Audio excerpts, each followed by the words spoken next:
This is a Film Stories original podcast. Hey guys, this is Stephen Williams.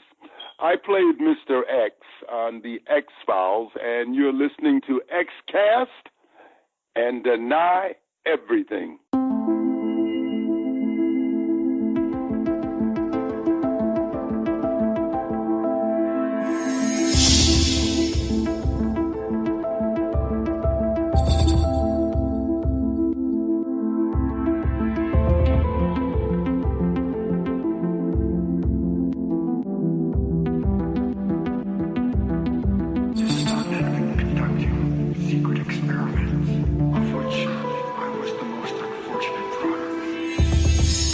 Welcome back everyone to the X-Cast. The truth is in here. I'm your host Tony Black, and in this episode, the penultimate episode of our Season 3 coverage, we're talking about the rather creepy Wetwired. And joining me to talk about... I've never said it like that before, actually, Wetwired. I normally say Wetwired. You know, so I've mixed it up already, but joining me to help me mix it up once again on the X-Cast is Darren Mooney. It's good to have you back. It is indeed. It's also great to have H's back in W sounds and W words. I really, really appreciate that. Wetwired. Wetwired. Whip. Say whip. Yes. But I'm very, very glad to join you, Tony. It's a pleasure as always. Absolutely, yeah. I think our last one we both did together and was... Pusher, which as we record this has not long been released actually, and we did that way back when, and I don't think we're quite at Pusher levels with this, but you know it's a pretty good one we're talking about here. So yeah, let's get straight into the meat of it and start talking about Wetwired.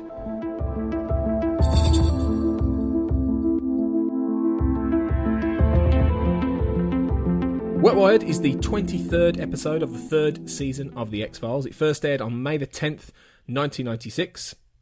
It was written by Matt Beck and directed by Rob Bowman.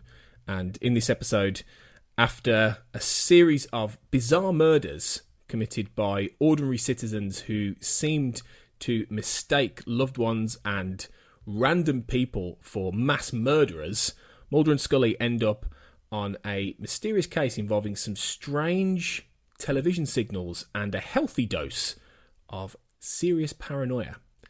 That's putting it mildly, Darren, I suppose. So, I think, let's do the usual, out of 10, what would you give Wetwired overall? I'd probably be a 6.5 or a 7 sort of grade for this. I'd probably be leaning more towards 7.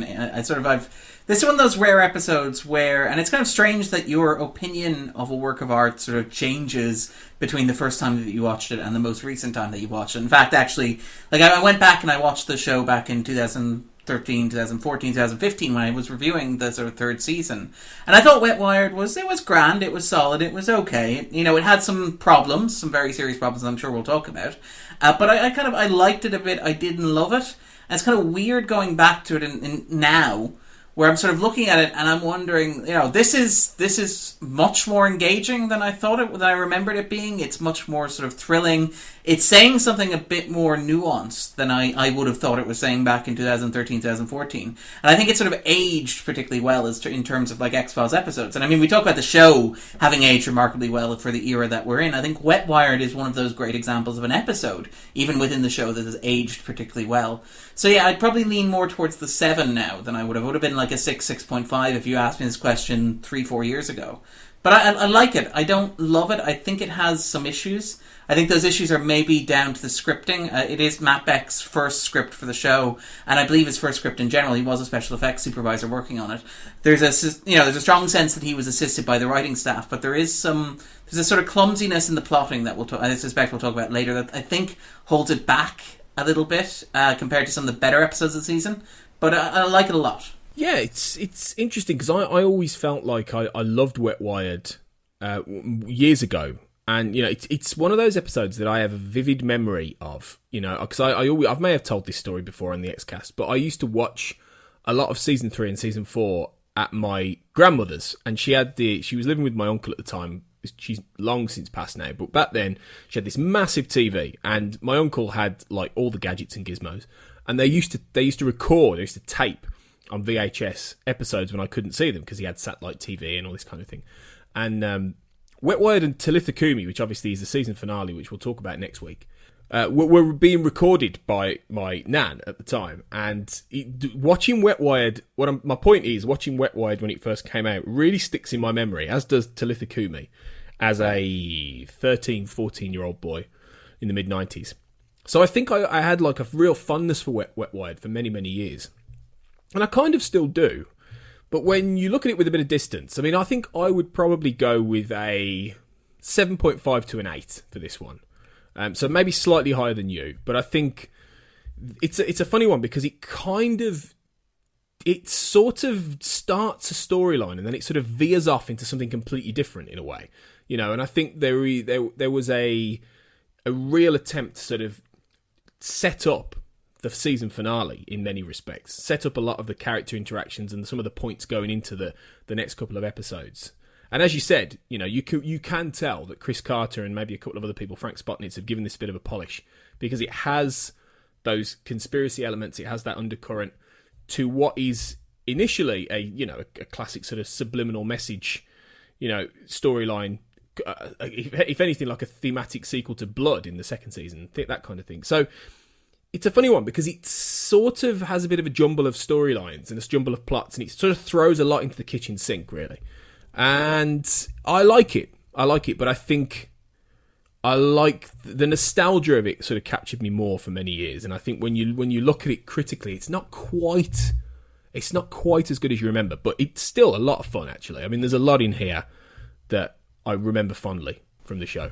It's really funny that you should mention Blood because, and Blood is like the stock comparison. Actually, when I was looking at reviews of it, like the AV Club's reviews and Entertainment Weekly's reviews, Blood is the episode that people keep coming back to in discussions of this episode, and that makes a great deal of sense because obviously it's a story about subliminal messages and about like experiments conducted on the public to turn them violent and to get them to turn against each other and to have people murdering one another as a result of like this sinister experiment that's being run by people who are just interested in, you know, people as results or as statistics or as numbers or as grids in a statistical trial.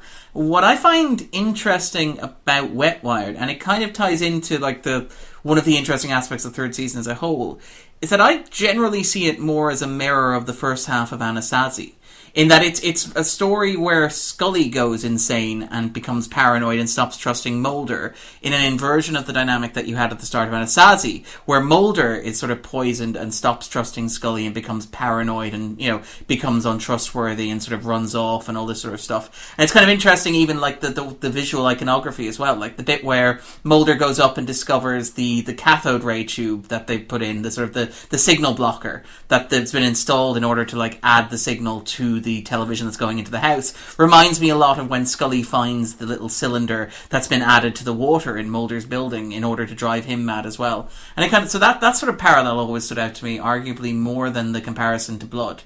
And it's sort of interesting because it's a mirror in a way, because again, we're building up to, you pointed out there, we're building up to the third season finale, and it feels in some ways like it's reflecting the second season finale as well, in a nice bit of sort of narrative symmetry and structuring, which I really, really appreciated. That's really interesting. I don't know how many people have really picked up on that, but I think you're spot on there. I think that's absolutely right. I think the Anasazi comparisons, you know, very fitting, really. And obviously, Anasazi didn't have sort of a lead-in episode. You know, like this is very much a lead-in to Talitha Kumi, even though they're technically two different stories. Whereas Anasazi didn't get that. You know, Anasazi went straight from our town into this massive 3-part epic. So yeah, it's almost like they've taken a similar idea, a similar concept, you know, and bulked out an episode from it, really. So that's great. I've not heard that comparison before. That's really interesting. IMDb, which we always do a general aggregate of, rates this one fairly highly. You know, it's an 8.5, so that puts it above things. Yeah. Well, come on, Darren. We know that what IMDb is flawed. It has its own eccentricities. So that puts it above things like Quagmire, which Carl and Sarah and Zach discussed last week, and I think they were like, what? Yeah, no. I'd be a little bit like, what? Yeah, I know. It puts it above... Well, it puts it underneath... And I keep trolling you with this, because it puts it underneath The Blessing Way, Darren. Oh. So, you know... No, this is much better than The Blessing Way. What is wrong with the world? Why are people like this? So it's still one of it's still in the higher tier than plenty of other episodes. You know, the ones we've discussed previously are just shade it. You know, the major ones you think of from season 3 do edge it, but not by much. You know, a lot of them are at like 8.7, 8.6, 8.8. So, you know, Wetwired's quite highly regarded. And I think maybe it is because of the fact it's got all these constituent fun elements in it. You know, it's got Mr. X, it's got Skinner, it's got the smoking man at the end. You know, it's got this hint of bigger conspiracy. You know, it's got all that fun stuff that people really remember from Wetwired. The leaps out more than a lot of the specific elements. So, you know, I think that gives it a bit of buoyancy when it comes to IMDb, which obviously, like Rotten Tomatoes, is accurate. 100%. It's proof. You can, if you want to prove that this is a better episode than, you know, Quagmire, you have a number. You can give that number. That number is bigger than the other number you've given. Therefore, it's objective proof, Tony. Exactly. Yeah, and that's the whole thing in this era of alternative facts. I think we can alternatively agree that Wetwired is better than Quagmire. But yeah. And on that note, okay, so let's dig a little deeper and start talking about Wetwired.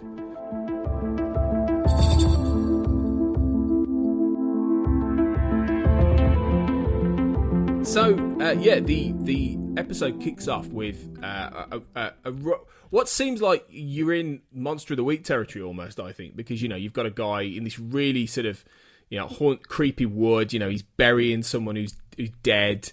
This guy called Joseph Patnick, I think his name is, and he's just killed someone. He goes, "Your killing days are over," and all this kind of thing. And then you get so at first it feels like that sort of Monster of the Week thing, but then it turns out that it's not what it seems, and that he sees the same man but appear to him just before the end of the teaser, and then it turns out that it's his wife that he's killed. So it's quite a weird sort of opening. It doesn't necessarily suggest a quasi conspiracy story, because I suppose that's what this is, isn't it? Really, it's like it's not. It's sort of in the vein of the episodes we've seen in the past that have.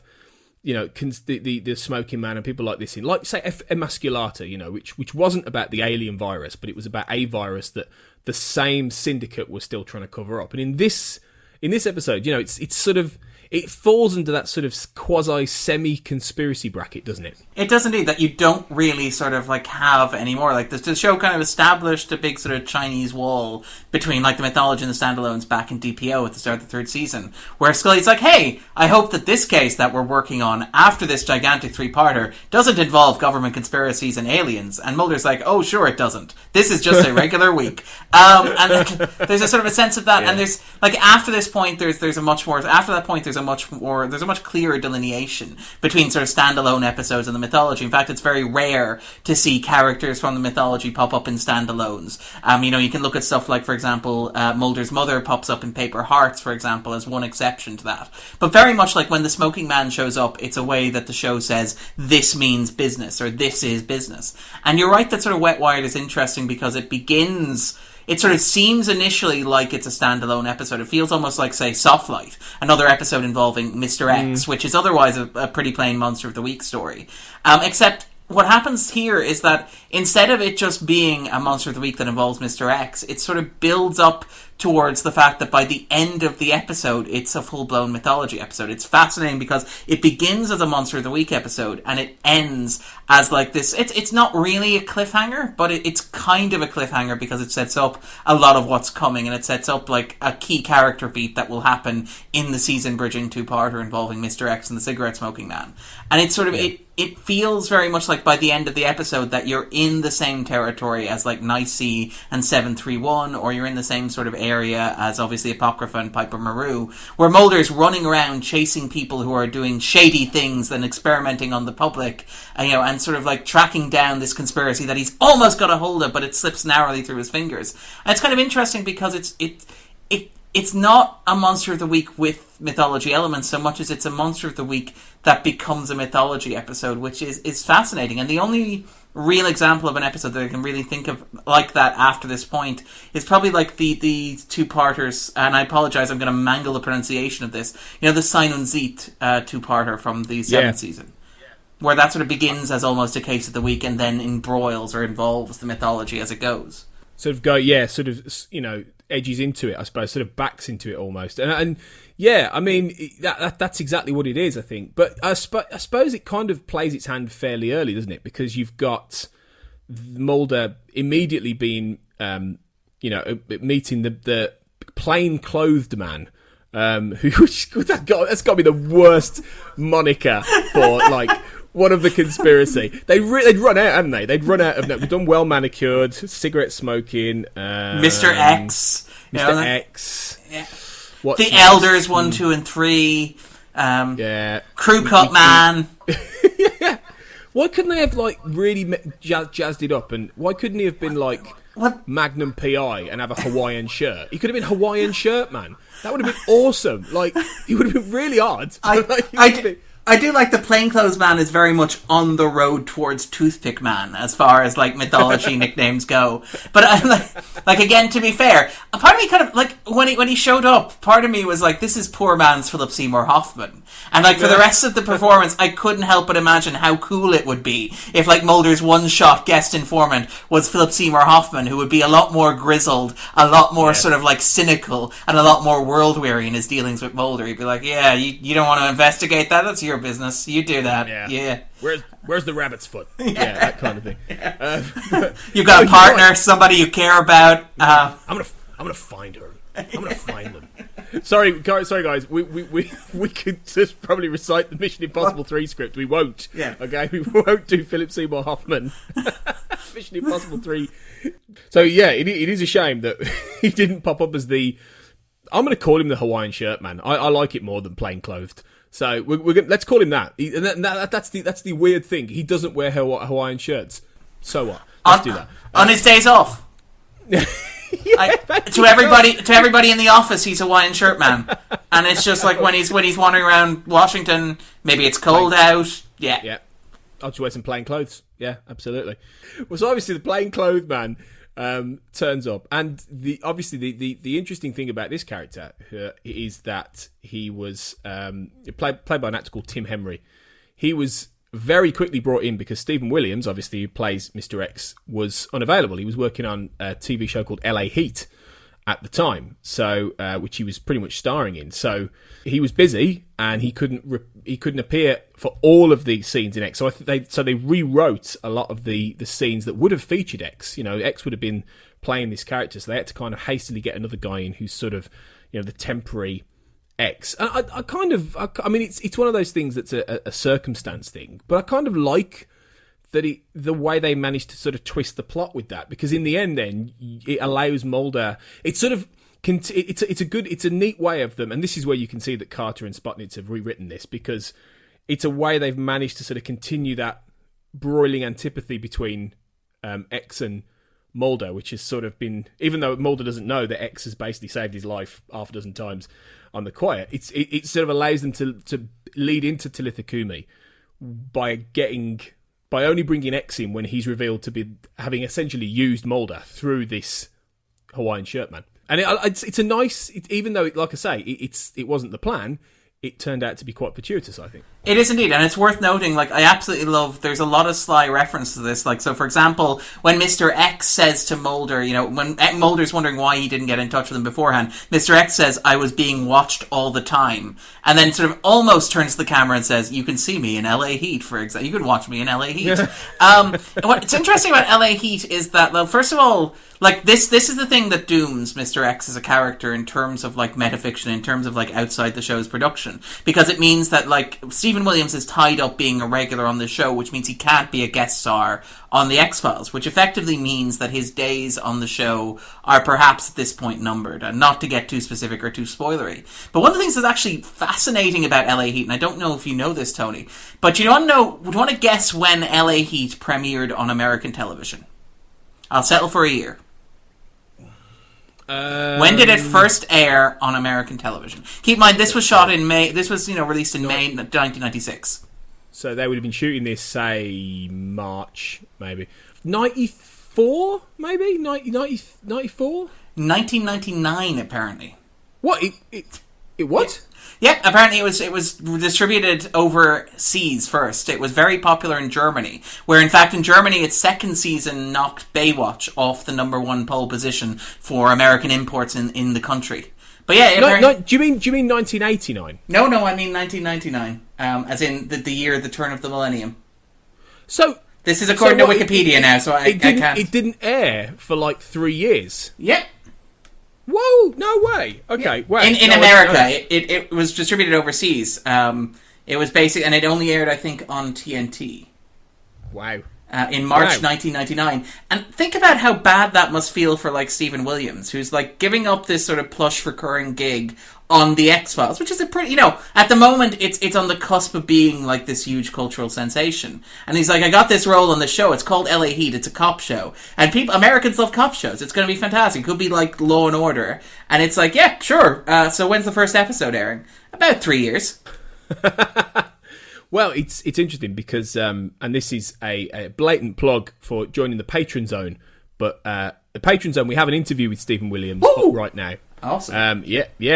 Which will be available around February when Herrenvolk comes out for everyone else. But if you want to listen to it now, subscribe, become a patron. But yeah, he suggests in that, and I won't go too much into it because to not spoil the episode, but he suggests there were perhaps certain behind the scenes reasons why X was written out. Okay. He's not completely sure, but he's got his own sort of theories as to why that might happen. But yeah, he mentions a little bit about LA Heat when he speaks to Kurt North, who spoke to him. But it's a real shame because obviously he one of the things that you will hear that comes out of that interview is the fact that he was disappointed big time that X dies. He wanted to carry on playing the character. He loved playing the character. He wanted to carry on playing the character for a long time. So there is that sort of element. When you watch this now and you know that X isn't long for this world, you didn't at the time. Although, you can kind of, by the end, I don't know about you, but the moment he's in that car and he's lying to the smoking man, I know his days are numbered. Do you know what I mean? It's once that trigger's pulled, it feels to me like it's just playing for time. And when I look back at this now, I wonder if not all of this was part of Smoking Man's plan to suss out this mole, that he had. Because obviously the suggestion is ultimately that over the course of Herrenvolk, certainly, that they're playing a game of trying to suss out who this mole is, who's leaking information. But we'll get onto this later. There's some interesting. If you look at it from that perspective, it feels a little bit like there might be some bigger games going on here. Oh yeah, well, I mean, I don't know if we want to talk about Mr. X now or talk about him later, but Mr. X is fascinating, and I think Wetwired, for all my problems with it, is a great Mr. X episode. And again, you're right that it's because of the contingency of having to write around Stephen Williams' absence, but it sort of creates this sense of tension and sort of tenuousness that you never had with Deep Throat. I remember one of the defining moments for Deep Throat is the bit where Mulder breaks into a top secret government site and is almost on the verge of discovering the alien body that's being recovered in EBE. And the soldiers have him and they have him dead to rights. And Deep Throat just walks in and sort of waves them away. And nobody asks why this senior government conspirator who's in charge of protecting the project and keeping it secret from people would let this, FBI agent just wander around for a little while, have a bit of a and then sort of walk home afterwards, and so you got the sense that Deep Throat was very much protected until he wasn't at the very end of Erlenmeyer Flask. But whereas with Mr. X, there's something a lot more interesting about the dynamic because he seems more like a grunt. He seems more like a kind of a he seems more middle management than upper management. He seems like he's very much he's the guy who takes out the trash. It's no coincidence that he's very good at killing people in a way that Mulder's other informants aren't, because there's a recurring sense that is the role that he plays in the conspirator. He's in the conspiracy. He's effectively a cleanup artist. And I like the tension that exists, particularly in that final scene between him and the Smoking Man, because it's very clear that whether or not he's guilty, whether or not the Smoking Man has evidence, all the Smoking Man needs to do is just suspect that X is not on the level, and he can have him written off and forgotten about, erased as if he never existed, with just the wink of an eye, and without any need for proof. He probably wouldn't even need anybody to co-sign on it. The well-manicured man probably doesn't even know that X exists, and I like that element of the conspiracy, of the day-to-day running of the conspiracy, and I think it makes X a more interesting character because he has so much more to lose than, as you point out, than as Mulder realizes, because you point out he saved Mulder several times, but Mulder being maybe not the most like attuned to what other people are going through character, with a bit of a sort of a chip on his shoulder and a hero complex. Mulder's maybe not kind of particularly sensitive to the idea that, you know, while working with X can be a bit inconvenient and a bit temperamental and can lead to some tension, you know, X also has like his own stuff going on. Mulder's like the little spoiled child who's like, why can't you be here all the time when I need you? And X is like, I'm trying not to get killed, Mulder. And Mulder's like, yeah, but I want you here now. This is it. This is the difference. And we've probably talked more about this in the past on the show. But this is the difference between him and Deep Throat. In that Deep Throat was one of the grand architects. He was like the fatherly figure coming down and giving Mulder this information. And like you said, under a certain blanket of protection until, you know, he pushes it too far. But it was a different thing. Whereas, like you say, X is a grunt. X is one of their X. You know, he said in I think it was One Breath. You know, we talked about ages ago, but he talked about how, you know, I used to be you. You know, and so he's not come from that, you know, architect. You know, the sort of aristocracy of the syndicate. He's not come from that. He's come from the lower level killing machine sort of, you know, grungy assassin, and that's why. And we'll talk more about this in Talitha, but there are points where X is terrified in the next few episodes. You can see it on his face. And you didn't see that in the same way with someone like Deep Throat. So it's a very different dynamic. And I think one of the best things about these next two episodes is what it does with that relationship with Mulder. Because like you say, Mulder does come off as a bit petulant. You know, he comes off as someone who doesn't really appreciate necessarily the sacrifice and the danger that X he's putting himself under, even though X has said it to him many times and said, you know, I risk my life every time I come to you, right? And that's why I'm not going to be chummy. I'm not your pal. I'm here to actually, you know, there's a bigger picture here, and all I can do is feed you scraps. And Mulder's like, yeah, like stomping his feet. And it is that certain bit of entitlement with Mulder, which is something that's an interesting factor of his character. But yeah, it builds to a good scene, and you know, I think it does add something to the episode. But obviously before we get to all this, you've got the main chunk of the plot which they investigate for, you know, the majority of the storyline, which is all about, you know, discovering these tapes, and there's this mysterious Dr. Stroman who is working with this guy who believes he killed 5 people, believing they were all a Serbian mass murderer, which it feels like it's a little bit of it's definitely a link to Slobodan Milosevic, definitely, because this is post Serbia. You know, this is, I don't know if this was the point where Milosevic was still in power, or he'd been toppled, or he was wanted for war crimes, or he was on trial for war crimes, or one of these things. But I think his name's Radislav Miraskovic in this, so it's very much a nod to, you know, the fact that Serbia and all these atrocities have been in the news. So it's sort of tapping in that way into the real world sort of politics, isn't it? Do you know what? And I feel really bad about this. I feel like kind of guilty every time that I watch the episode and it reminds me of this particular thing. But what the opening scene reminds me of is Casino, which would have been released, I think, 2 years earlier than it. And there's a moment where Joe Pesci is talking about how when you're getting rid of a body, what you want to do is you want to have a number of holes pre-dug. Because what happens is somebody comes along while you're trying to get rid of the body, and then all of a sudden you got to dig 2 holes. And part of me is sort of like, I know that it doesn't happen while he's digging the body. He comes home and he's washing the blood off. But when the cops interrupt him, part of me is like, see, he didn't properly plan his body disposal before he sort of got into the act here.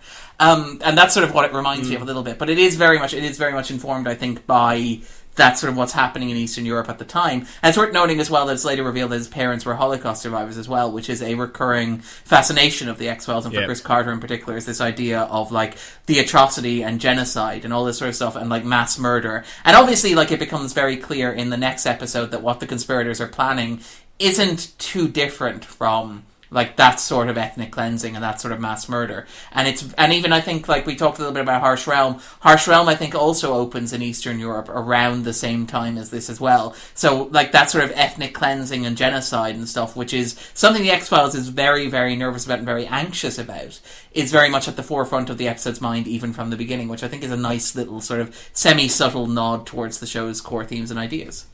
Yeah, definitely, yeah. Mentioning how Harsh Realm, another patron plug, you can find that episode if you subscribe to become a patron. And we will get released eventually once we get to the point where Harsh Realm is in the 1013 sphere. But yeah, there's a lot of like undercurrent subtext there, which is interesting to the backbone of the main story, which is obviously the idea that Matt Beck wanted to get across, which was this idea of subliminal messaging and this, influencing people's thought patterns and that kind of thing through the television set. And he'd been inspired to write the episode after he'd heard debates concerning violence on television and its effects on viewers. And he pulled things apparently from neurology texts and things like that, but in putting them in the script. But then obviously a lot of that was stripped back when Carter and whoever got their hands on the script and then did the retooling as they set up the season finale and made it much more of a sort of a thriller story, really, once Scully starts to, go a bit off the deep end. But it's got some interesting, I think, ideas in there about, what this government experiment is doing. And, the idea that, watching, and obviously the fact Scully gets infected, in inverted commas, with this, this subliminal aspect is because she's watching all these tapes. And it kind of it feels like it taps into something that back then there was a lot of concern, wasn't there, about violence on television and the effects it has on especially young people's minds. And you get a scene, don't you, where Mulder and Scully come in and they find the two boys watching Die Hard, bunking off watching Die Hard. Awesome plan. Big bowl of popcorn, massive telly. 2 p.m. watching Die Hard. Absolute legends. But I admire the care they put into it. It isn't like they broke in and were just like whatever's on television. It's no. We actually popcorn, we get drinks. It's like, this is like a proper like school, like, mates sort of almost like date night. It's like, this is sort of like, this is what male friends do. It's like, we're doing this properly. If we're going to break into somebody's house and watch pay-per-view television, we're going to get a big bowl of popcorn. We're going to sit comfortably. Don't put your shoes on the leather. That's, that's not how we do it here. Yeah, and great choice, and great that it comes in just at the moment that the helicopter's exploded at the top of Nakatomi Plaza. But it's sort of, I suppose, he's tapping into this idea that young impressionable minds can be corrupted by the power of the television, and it's still something back then that I think it's one of those primal fears that the X-Files was always tapping into, really, isn't it? This idea of corruption through the TV set. Yeah, there's something interesting in this, because this is, like, I alluded to it when I gave the score at the start of the episode. One of the things about this episode is that my opinion of it has sort of changed slightly. And I mean, I think my review of it from, back when I was writing them was originally quite sort of cynical about this. I thought it was quite a moral panicky episode. And it very much, to a certain extent is. It would have been written, as he pointed out, during a whole host of, like, cultural discussions about this. For example, the Federal Telecommunications Act of 1996, I think, would have been signed in February, so a couple of months earlier, where Bill Clinton had basically signed into law the V-chip, which was designed to stop children from watching violence or sex on television, and was responsible for stuff like the ratings that you now see on American television and stuff like that. And it's kind of like that whole debate is interesting in a number of ways, most obviously because it's filtered through, and like years later with Columbine you have discussions about violence in video games, whether it's Doom, whether it's Grand Theft Auto and stuff like that. But one of the things I find interesting about the V-chip is how rarely it was used. All the surveys that have been done since, particularly in the early 2000s, 2004, they found that like only 15% of parents actually used the V-chip in the television to stop their children from watching this, heavy rated programming or sort of like more violent or more sexual content, which I find interesting for all the like panic and concern that it generated in terms of media coverage and in terms of like debates around the same time.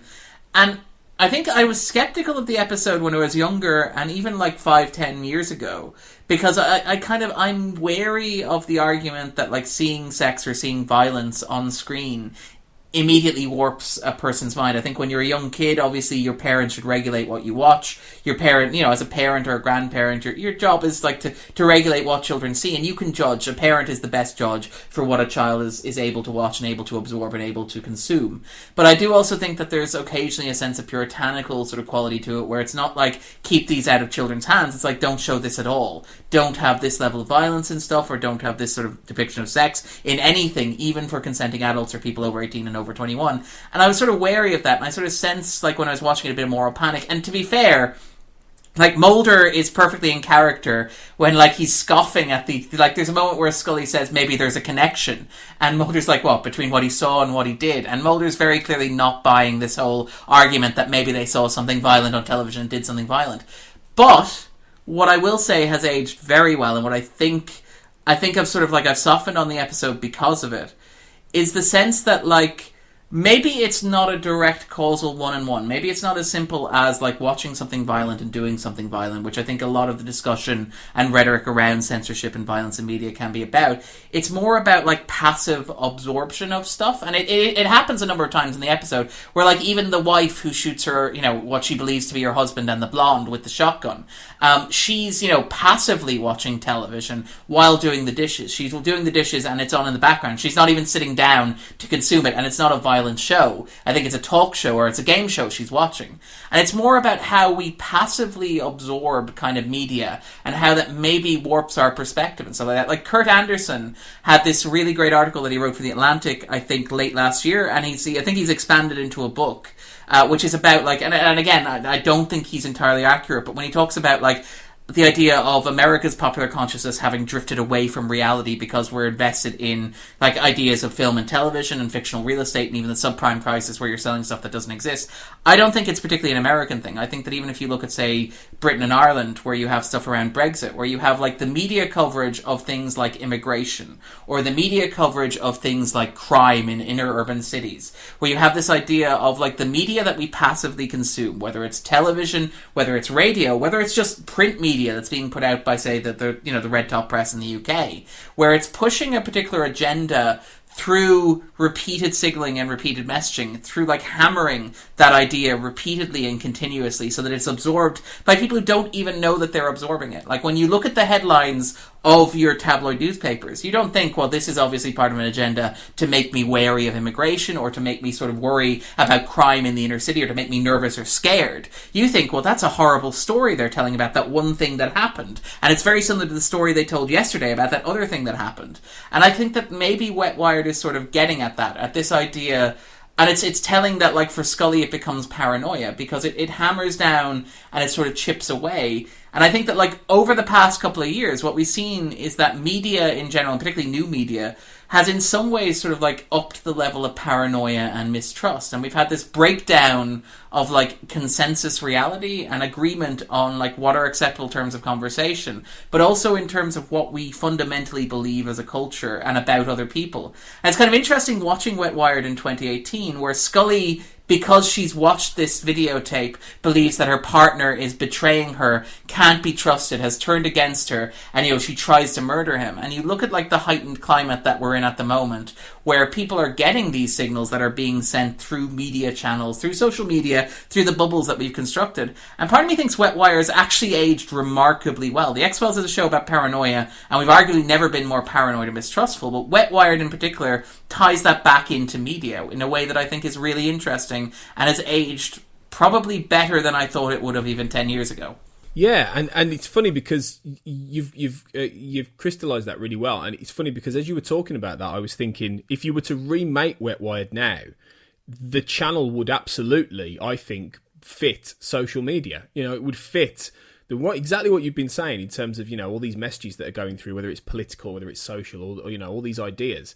It is coming through, you know, Facebook, Twitter, all of these different things that we're looking at on a daily basis. You know, the whole Black Mirror idea. You know, this in a way it would make a good Black Mirror episode now because it is that whole idea that you're looking at a screen and you're all this data, all this information, all these ideas are hitting you, and in this case, obviously, it's nefarious. You know, it's using, you know, like in Anasazi, you know, and like in Blood, it's using technology in order to sort of influence for whatever nefarious agenda the government have. But in our world, it's a tool of control. It's a tool of agenda. It's not necessarily this nefarious cabal, you know, in a room in New York plotting the end of the world. It is just the media barons, you know, all these people, all these government officials. So it's a different kind of thing, but it's playing in the same sort of wheelhouse. And I think that it is indeed. This is slightly ahead of its time in that sense. Even though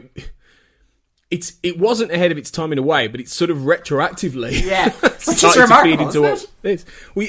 It's one of those weird things that the X-Files occasionally does. And, we've talked before, haven't we, about how Chris Carter was able to see what's coming. Yeah. But I don't think Chris Carter was ever been able to predict what we've got now. But in a weird way, it's kind of it's sort of organically developed, hasn't it, from TV and from this idea of the tube corrupting you. It has indeed, and I mean, there's something very well, first of all, there's something one of the things that's interesting about Wetwired, which is kind of, it happens almost under the radar, is that there's a point where, like, he's talking with, like, the lone gunman, and they're talking about, like, how this technology wasn't perfected by the government, it was perfected by Madison Avenue, and Mulder's like the girl in the ice cube, to give an example there. And it's kind of interesting because the X-Files was always more wary of government than it was of private corporations, and arguably, like, that's the one thing that it kind of got wrong. It was, looking at the world as it stands today, well, we definitely should be afraid of governments. It's arguably that we should be more concerned about, like, the people who control these industries, tech entrepreneurs, and people who also just, like, control the medium, or the media through which we receive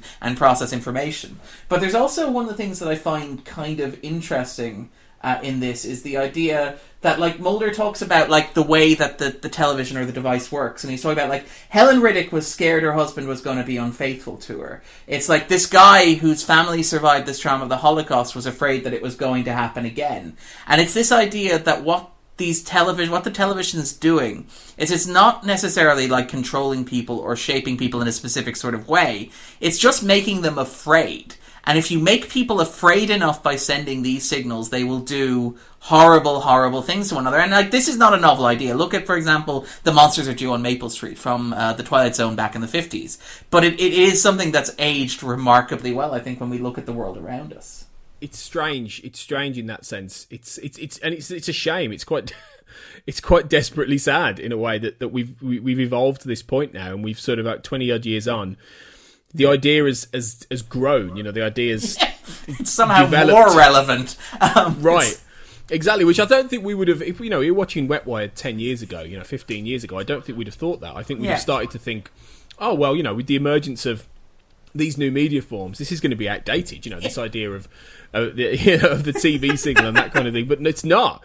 But it's the tapping into the primal fears as well, which is interesting. You talked about Helen Riddick, which is the woman who kills the man next door. She's got this primal fear, obviously, of being cheated on. Of that aspect. You've got the Joseph Patnick when he's watching all this news. He's transposed this figure of this mass murderer, and he oddly, in that teaser, it's like he's like he's a superhero in his mind. He's doing a good thing. He's killing. Your killing days are over. In his head, he's doing the world a great justice. By killing this mass murderer, And obviously, what's really interesting, I think, what is the hook with this episode in many ways, and why it's sort of it's lingered with people, is that Scully's greatest fear is that Mulder will turn out to be one of them, and that she will have invested all of this in the X-Files. She will have invested all this in him over these last 3 years, and he will turn out to be the ultimate betrayer,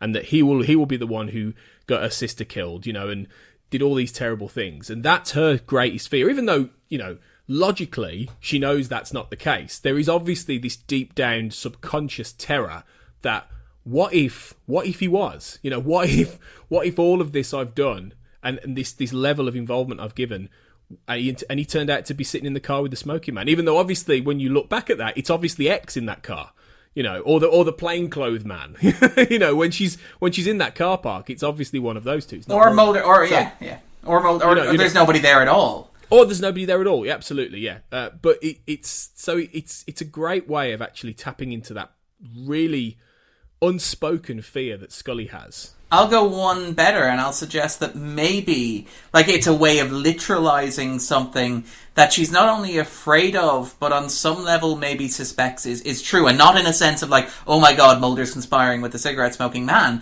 but in a way of, like, literalizing the idea. And it's something that the show plays with a lot more when you get into the 4th season. I think it's maybe seeding some of its ideas kind of going forward. Is the idea that, like, Scully realizes that every single horrible thing that has happened to her is a direct result of her association with Mulder. And what it does is it just visualizes that in a way that's very literal and very sort of direct. Because obviously if Scully hadn't gone to the X-Files, she wouldn't have been abducted, her sister would still be alive, she wouldn't be embroiled in all this. Like, there's a point where she's pointing a gun at Mulder saying, you did this, you put this chip in my neck. And while it's not literally true, and it never would be literally true because Mulder obviously wouldn't be party to that, there's a sense in which maybe Mulder does have some sense of responsibility for that. And it's something that the show kind of acknowledges and develops a little bit when it gets into the 4th season. But I wonder if they're not sort of seeding the idea here. And it's kind of interesting because, like, Wetwired is a show about how television and media are making us paranoid and making us turn on one another, right? But it's within the context of a show, The X-Files, which is about how ever scared you are of them, you are not scared nearly enough. There's a repeated point throughout the episode where, like, characters refuse to talk to one another on phones because they might be tapped. And, like, when Mulder says that to Scully, when he's like, I don't want to talk, this is an open line, and she hears the click sound, she's like, what's that? That's meant to seem absurd. That's meant to seem ridiculous. That's meant to be a sign that Scully has, like, gone off the deep end. And then later on, you have, like, sort of Frohickey, who's on the phone to Mulder saying, come over to our warehouse, we'll show you there. We're not going to talk about it in the open line. You don't know who's listening. And you have this sort of almost reflexive quality. It's like that bit where Mr. X is like, I couldn't be here because everybody was watching me. But not on American television. Not for another 3 years. But over in Germany, lots of people were watching me. It's like that, but with sort of the show almost turning on itself, because there's this breakdown of social fabric, and this sort of breakdown of trust, this paranoia that's seeping in that makes it impossible to trust one another. And one of the things that's interesting, the show, again, this is something the show develops much more in its 4th season in a way that I think is interesting. And it's a way that I think has aged the show very interestingly. I think Ingu Kang wrote a really fantastic piece for Vulture around the 2006 sort of revival, 2016 revival, where she sort of talked about how the show's sort of like at once the way that the show explores the breakdown of trust and paranoia can feel uncomfortable, because while it's lamenting the breakdown of trust and sort of the influx of paranoia, it's also in some way sort of fueling that in a way that it's creating this tension that it's also wary of. And I feel like in some ways, I don't think Wetwire articulates it perfectly clearly. I don't think it's a laser pointed sort of criticism or a laser pointed bit of self-awareness. I don't think it's like Darren Morgan being like, well, look at me go. I completely understand what the show's doing and I'm going to make you think about it in a radical new way. But I do think that there's a level of self-awareness in Wetwired where it's like, this is a show about people who are meant to be paranoid and who are meant to not trust anybody. It's a show with the anthem, trust no one. And then it's like, well, what happens if people watch television and it makes them trust no one? Oh my God, wouldn't that be horrific? And part of me is wondering if the show is getting a little bit sort of like playful, reflective, sort of self-aware. It could be. That's a really interesting way of looking at it. It could well be, really. And I suppose at this stage in the show's life, it's starting to get that that aspect of which it will build on in like certainly the 6th and 7th seasons, of having that awareness and playing with the format significantly. And even though we're not quite at that stage yet, maybe there are hints that they're starting to think that way. So it's interesting. There's the little constituent elements I find interesting in this, like the fact that Mulder's not affected by it because of his colour blindness, which is a very simple and almost groan-worthy way of getting him out of the situation, isn't it? Oh, he's colourblind. Oh, okay then. Okay, he's not affected. It's a very sort of it's a very episodic solution to the problem. It's sort of like his fear of fire in Fire. It's like, we will never talk about this again, but it serves to give us a dramatic hook in this individual episode that we're making. Like, if this were made in like 2016 or 2018, you'd have like it set up several episodes in advance. Mulder would mention he was, red-green colourblind at DPO in order to pay off down here. But it's just like, oh yeah, I never mentioned that before. It never came up. Yeah. It'll never come up again. And it will never come up again. Exactly. Yeah. But it works, I suppose, in that simple fashion. But I think one of my favourite moments in this, one that I think is really well done, is when Mulder goes to potentially identify Scully's body. Because even though obviously that Scully's not going to be dead, they're not going to kill Gillian Anderson off halfway through the penultimate episode of the season. It's not going to happen. But the way it's filmed and the way it really allows David Duchovny to tap into that quiet terror that Scully might be dead. I think I think they do that really well. I think Rob Bowman really brings that out well, actually. And all through this episode, Mark Snow's music, I think, is excellent. He really does a good job of marrying the paranoid, delusional aspect to his music. And I think that's that moment where the music sort of comes down to. In fact, the music in this is very Millennium. Actually, you can see that he's starting to play around with it. It's got a lot of the same, the stuff you pulsing see in Millennium. piano, sort of, yeah. Right. Yeah, it's got a lot of that in it. So, which you'll then bring onto Millennium in a matter of months, from this. But you get that moment, that pulsing thing, when Mulder's just waiting for the blinds to go across and you see his face. It's just really well done, that is. And even though, like I say, it's not going to be her. You almost believe that maybe for a moment you always think, oh my god, is this good? It's very good. It's very well put together. I'm not a huge fan. Like, I think it's fantastic. I think the entire episode is fantastic directed. It's a great Rob Bowman sort of episode, and it's like the thing about Bowman's direction is that even shots that in theory shouldn't be great, that are like purely functional, like look fantastic. Like there's a moment where Mulder sneaks around the back of the suburban house where like the conspirators are meeting, and the camera pans slowly across this rotten pool as he's skulking, and it just looks wonderful. There's a moment earlier on where he's chasing after the cable guy, and the camera's pushing in on Mulder as he's running towards the van that's taking off, and it just looks wonderful and cinematic in a way that like a lot of 90s television didn't, in a way the X-Files really did, in a way that elevated the show as a whole. I think Bowman does a great job, but there are aspects of the script that I'm not usually fond of, and Scully's death, or fake death, is one of those, because I can't get past that. There's no way it's Gillian Anderson. And for the amount of time and emotion that it invests in that, like it serves a very clear plotting purpose, in that the whole point of that scene is to get Mulder to try and call Scully's mother so that he can realise that Scully's actually there, because Scully's mother isn't answering the phone, despite the fact her daughter might be dead. So that's like the plot function that it serves. But it also, but it's a very, really hokey way of doing that. There's another moment later on where, like, after he discovers that the doctor is like given his number at the motel, he goes with the motel clerk, and they have this big thing where they're going to open the room, and Mulder's even like, do you want me to go first this time? And the motel clerk's like, damn right. And it's really tense, and Mulder has his gun out, and they go into the room, and it's like, oh my god, the sheets have been sort of shimmied, and it looks like the guy has just like sprinted and made a run for it. And the motel clerk's like, yeah, I haven't had a chance to clear the room yet. He just checked out. What with all the excitement, I don't blame him. And you're like, it feels like you probably should have mentioned that to Mulder before you tried to storm the room with a gun. But the episode's, no, give us the scene where Mulder storms the room with a gun, because that's really exciting. And there's a lot of that in the episode that I don't think necessarily works as well as it might for me.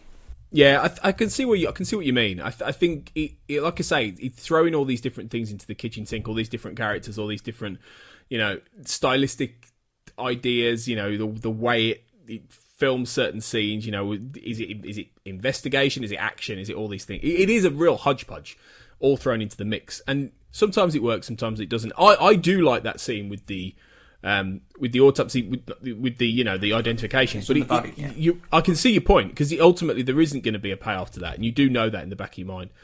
But it's I think overall, I think it's, and we've talked about the ending with Mulder's confrontation with X, and that final scene with X and the smoking man, which sets up the next two episodes.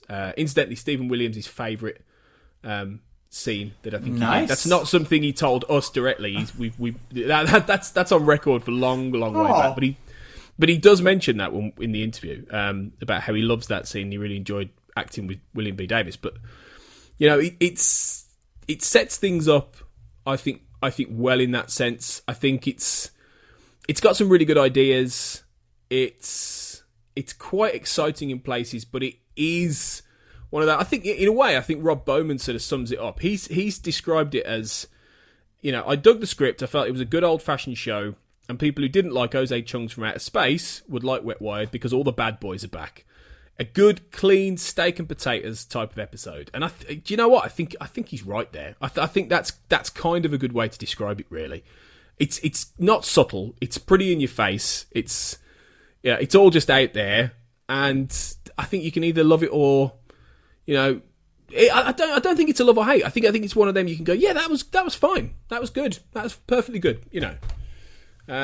But it's not going to be one of those. The more you watch it, the more you unpick it. There are holes. There are things where it doesn't hold together like when we talked about Pusher.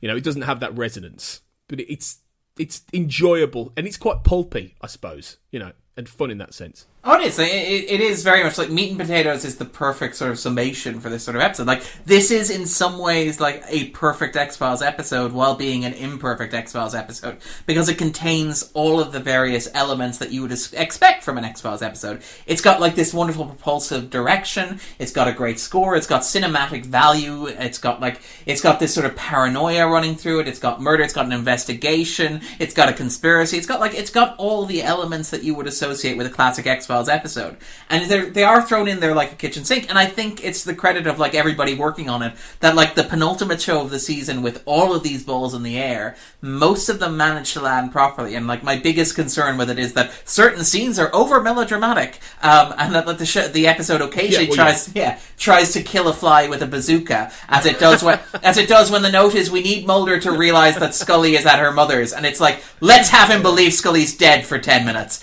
And it's like, sometimes it feels like it's a bit much, but I like it a lot, and it does have a charm, and I think it's a very hard episode to hate unless you're somebody who kind of lets those little things get at you. Like, I can understand if you're somebody who's like, we talked about Pusher, and I remember when we talked about Pusher, I was like, if you had to pick one thing that was wrong with Pusher, if you absolutely had to, it would be like, maybe the mechanics of Modell's powers aren't explained in the most perfect detail. You get them, you understand them, the episode makes it easy enough to follow, but they're never clearly articulated in like an ABC sort of way. If you're the kind of person that bothers, I can see like this Wetwired being an, oh dear God, why would anybody like this? But otherwise, like, it's a perfect mishmash of like all the stuff that you like about the X-Files thrown into a blender and maybe stuffed to 110% capacity. And I like it. I don't love it, but I enjoy it, and I've never sort of groaned at it. I've never hated it, and I mean, like, the fact that I don't like it as much as other episodes in the third season is more to do with the fact that the third season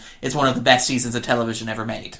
Yeah, exactly. It's hard when you put it up against a lot of these episodes. It is hard to really rank it as at the top. But it's. I mean, it's worse than Blessing Way. We've established objectively. Yeah, objectively, it's worse than Blessing Way. But before we jump on the mailbag, there's one last fact about this that's important to mention. That is the crucial fact about Wetwired. That this is the first episode where we hear the name John Gilnitz, and I think that's a very important point to make. And obviously, John Gilnitz being a classic, it's like an Alan Smithy, of the X-Files. One of those kind of names that you throw in there randomly, and it was a hybrid of John Shiban, Vince Gilligan, and Frank Spotnitz, and it's a running in joke in the show of. If there's somebody who you need to name quickly, or there's a body on there, it's John Gilnitz. So like John Gilnitz becomes a little bit legendary. But this was the first episode where we hear about John Gilnitz. So all I can say is, a bit like James Bond, John Gilnitz will return.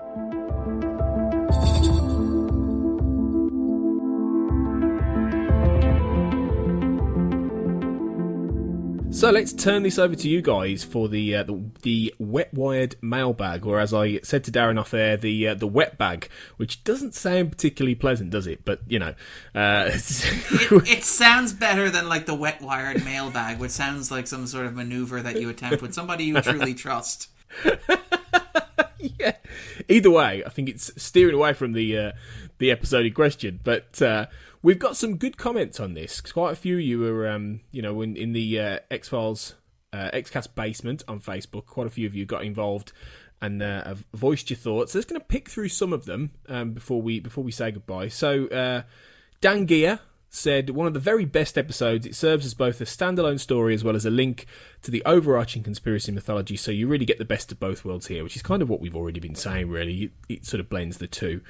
Keely Portnow says, I'm a big fan of this episode. I love the story of paranoia, and the suspense builds up really well. It's interesting to see it from Scully's point of view, as typically it is Mulder who is paranoid or has the weird experiences, which kind of goes back to the Anasazi thing you said, Darren, before, about Mulder being the one in that who was undergoing the paranoid delusion, and now it's Scully's turn. So she's sort of tapped into that a little bit, I think, there.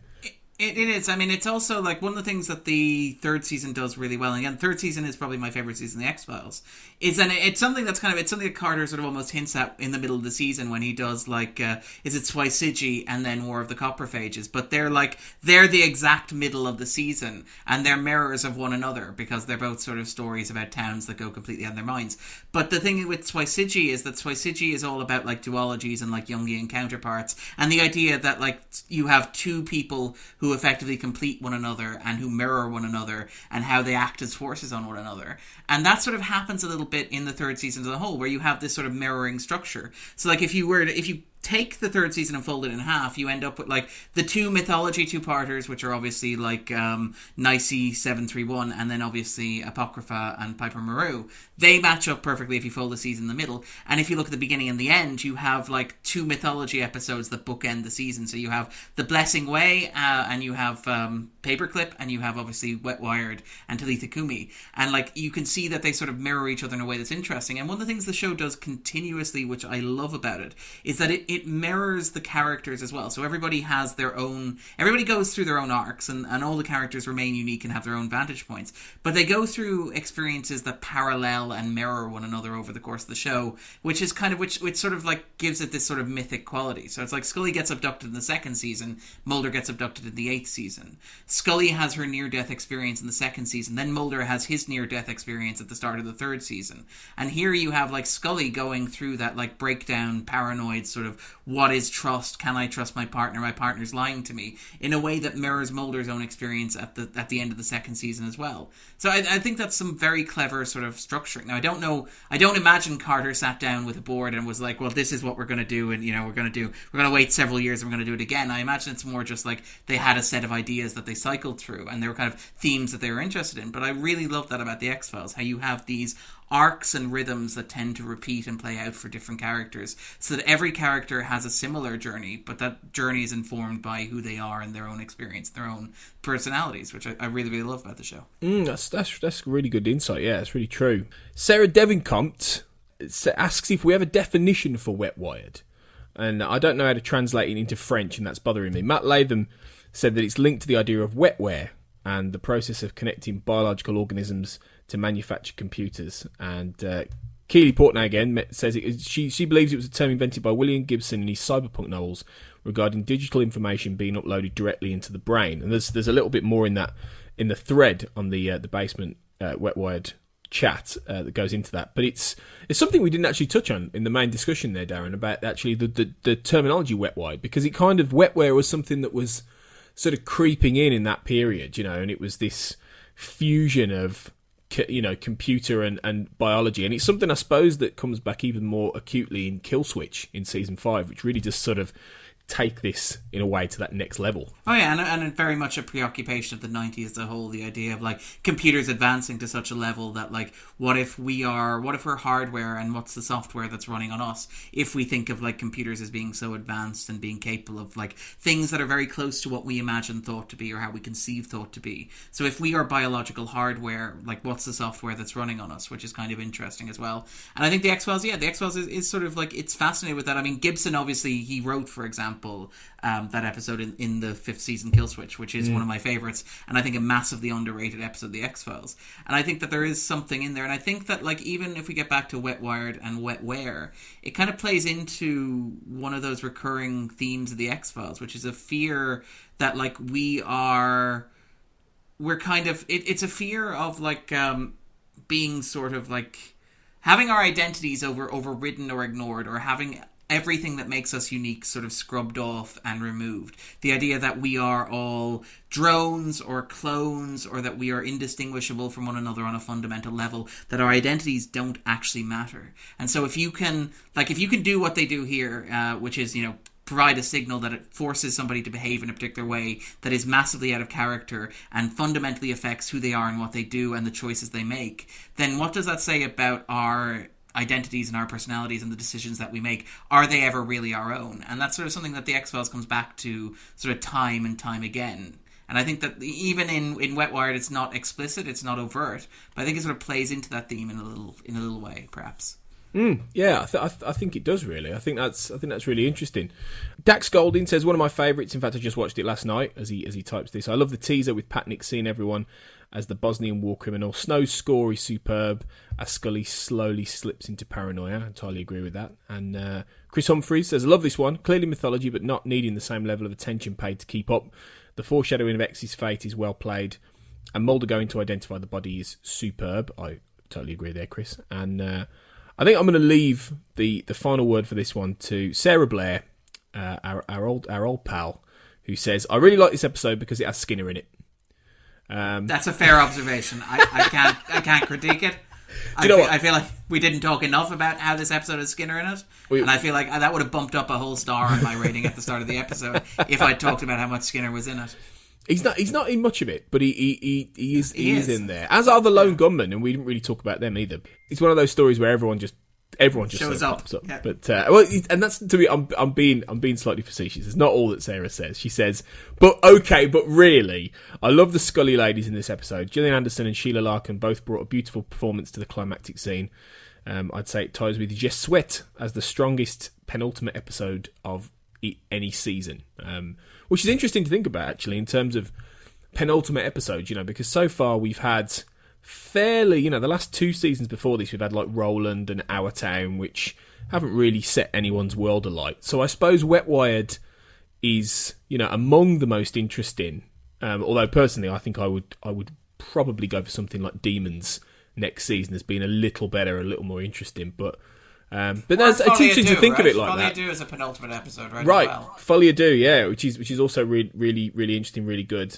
So it's people don't always think in the penultimate episodes, I suppose. But when we're talking about penultimate episodes, Chris Knowles, who's been on the podcast before and is a really great X-Files writer, I absolutely love one of his observations that he's made, and I think it's spot on. Like you have those bits of, it's the jealousy test, I think is how Jonathan Nolan's described it. When you read something somebody else has written, and you're so jealous of the insight that you kind of wish you'd thought of it yourself. But he makes the observation about the penultimate episodes where they're typically driven by, and then it's not always the case, but typically on the X-Files as the season comes to an end, the penultimate episode tends to be driven by hallucinogens or hallucinations. And you think of, obviously, this is a prime example. Demons next season is a prime example. Folie à Deux is also driven by hallucinations. Field Trip in the sixth season is also driven by hallucinations. We'll ignore Je Souhaite and Happy Days and stuff like that. But even if you come back to the miniseries, and this is going to be massively controversial, but it becomes somewhat literalized, where like in Field Trip, Mulder and Scully get trapped inside a giant mushroom in the penultimate episode of the sixth season. In Babylon, Mulder just trips on some giant mushrooms in the penultimate episode of the season. And I remember reading that and being really jealous, because that's an incredible insight. And I like that Wetwired is sort of where it begins, because that's the one where Scully starts seeing stuff that isn't there, which I don't think you had in either of the two previous sort of penultimate episodes. No, you didn't actually. I've got to point out, Darren, that you just, instead of saying Sunshine Days, you said Happy Days, which is the best mistake, because now we really did have we did have a Jump the Shark episode, but now we've actually got the shark jumper himself, the Fonz. Yeah, I want there to be a Happy Days X-Files crossover now. Strange things have happened. Apologies. That's great. Well, thank you everyone who commented on the in the basement about Wetwired. Some really good thoughts. Keep discussing, keep chatting about it, especially once the episode drops. But some fantastic thoughts there.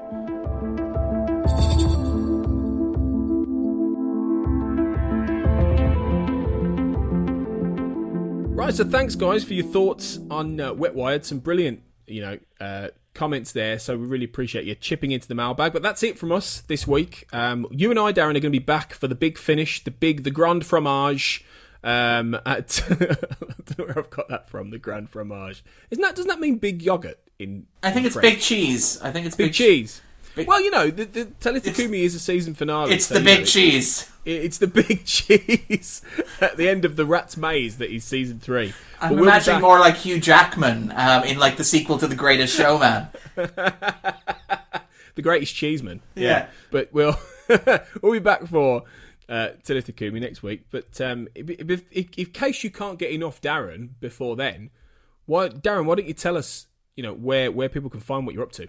Okay, so I do a whole bunch of stuff online. In fact, you may have a surplus of Darren by the time you're finished here. But I write regularly. I run my own blog, which is the movie blog, but it's spelled with zero instead of an O in movie. So it's THEM0VIEBLOG.com. I also write for an Irish cinema monthly, which is Cinerin, which is available free online if you want to Google that as well. I co-host a weekly Irish film podcast called Scan On, where a bunch of myself and similarly minded or similarly aged Irish film critics sit down and talk about the week in film, whether that's news, what we watched this week, new releases, and the top 10. And I also then have a book out, which I'm very, very excited about, which is the films of Christopher Nolan, which should be available, I think, a couple of weeks after this podcast airs, but you can pre-order it if you are so inclined on Amazon, or any other bookstore as well. They can order it in. I'm very, very chuffed with this. It's something I've been working on a while. I'm very glad to be able to share it. It's one of the first film-by-film treatises on the work of what I think is one of the most influential directors working today. So it goes film by film through his filmography, 10 films, 10 chapters. It looks at both a little bit of their production history, their cultural context, and the legacy and impact of all of them, as well as exploring sort of the themes and preoccupations that run through his work.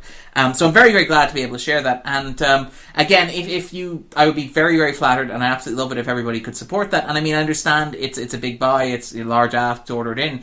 If you do want to support it and you don't want to buy it, it is available on ebook, but it's also, you can order it into your local library as well. They have a whole budget allocated for this sort of thing. So if you can get in contact with your local library and ask them to stock it for you as well, that would be a win-win. You get to read it, I get some commissions, and you don't have to pay for it. That's fantastic. It's everybody wins. But no, I really, really am very proud of it. I'm very glad to be able to share it. It's exciting. I'm looking forward to reading it for sure, and I know everyone listening, especially who's read your work before, will be all over that, Darren. That's great. Can I suggest though, book 3, whatever it turns out to be, can I suggest it's named A Surplus of Darren? A surplus of Darren sounds like it's like a surplusicity of nuns. Like the plural of nuns is surplusicity, which I quite like. It's like okay. Any more than one nun is more nuns than you need in a given situation. Obviously, they haven't seen The Conjuring Shared Universe, or they have. No. I suppose it's like a Murder of Crows, isn't it? It's the same kind of thing, really. Which sounds like a Game of Thrones novel, doesn't it? A Surplus of Darren doesn't really sound very Game of Thrones. It doesn't sound particularly threatening. It's like, what's he gonna do? Argue critically about you? Well, if you ever do the autobiography, I think there you go. A Surplus of Darren. I can see the cover on it there. I'm lying on a bed with my feet up behind me and my knuckles under my chin, sort of impishly. It's like A Surplus of Darren. Oh dear, that's got right. Commissioning, publishing houses. You know what to do. We need this book. We need this book now. Yeah, okay, anyway, enough of this tomfoolery. We'll be back. You know where I am. AJ Blackwriter on Twitter, and all the Xcast stuff is in the credits. So, yeah, you know where we are. I'm so lazy now, I just go for the credits. Roll it there. By this point, yeah. If you're still listening by this point, well done, and it's all in the credits. But, yeah, we'll be back next week for the season finale, and remember, until then, as always, trust no one. The Xcast, an X-Files podcast, is produced and presented by Tony Black, alongside a dedicated group of podcasters and X-Files fans. You can find us on Twitter at The Xcast, and on Facebook if you type in The Xcast, or at our group, X-Files Basement, an Xcast podcast fan group, where you can continue the discussion about all things Mulder and Scully. If you want to support The Xcast further, you can now subscribe and become a patron of the show on Patreon.